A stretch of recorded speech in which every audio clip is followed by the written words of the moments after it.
আপনি বিড়ি খান, আপনি নবীর আশিক, আলাপ মারণের জায়গা পান না? সাধুয়ানে বেড়ি খান, রঙিন টেলিভিশনে নর্তকীর নাচ দেখেন, আপনি নবীর আশিক। কারে হুনানি? কথা বলেন না কেন?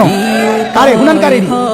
30 বছর ধরে আপনার ঘরে রঙিন টেলিভিশন চলে, আপনার বেড়া বেড়ি সব ছেলে মেয়ে টেলিভিশনে নাচ গান চায়, আপনি নবীর আশিক।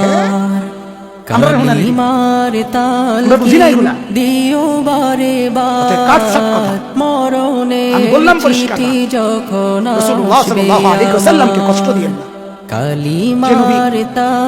পেঁয়াজের গন্ধ সহ্য করতে পারে না, যে নবী রসুনের গন্ধ কাঁচা সহ্য করে না। উম্মত, আমার কাছে আসো, আমার নামাজি বান্দাদের কাছে আসো না কাঁচা পেঁয়াজ। সেই আপনি বিড়ির দুর্গন্ধ নিয়া কেমনে মুসলিম? কথা বলেন না কেন? শুধু কুলি করলে বিড়ির দুর্গন্ধ যায় না।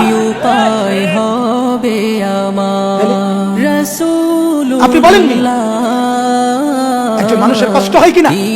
আমি ব্যক্তিগতভাবে হজম করি, অনেক সময় কষ্ট করে সহ্য করি, কিছুই বলি না কোনোদিন। কত মানুষ নোয়া নাকা করে, মানে বুক মিলা আমাদের সাধারণ অনেক মানুষ, কেউ চাইলে বুক মিলাই, এই সময় বিড়ির গন্ধে এত কষ্ট লাগে, মানুষের ভূমি আসে। তোমার দেশে যায় কত আশিকান। রাসূলুল্লাহ সাল্লাল্লাহু আলাইহি ওয়াসাল্লামকে ভালোবাসা আজকে 40 বছরে বিড়ি খাওয়ার অভ্যাসটাই ছাড়তে পারলেন না। আপনি নবীর ভালোবাসেন, কারে হুনারে দুনিয়া?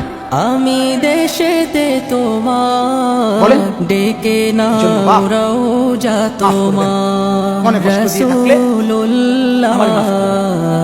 আল্লাহ তাআলা আমাদেরকে কি উপায় হয়, আল্লাহ তাআলা আমাদেরকে কবুল করেন। গুনাহ ছেড়ে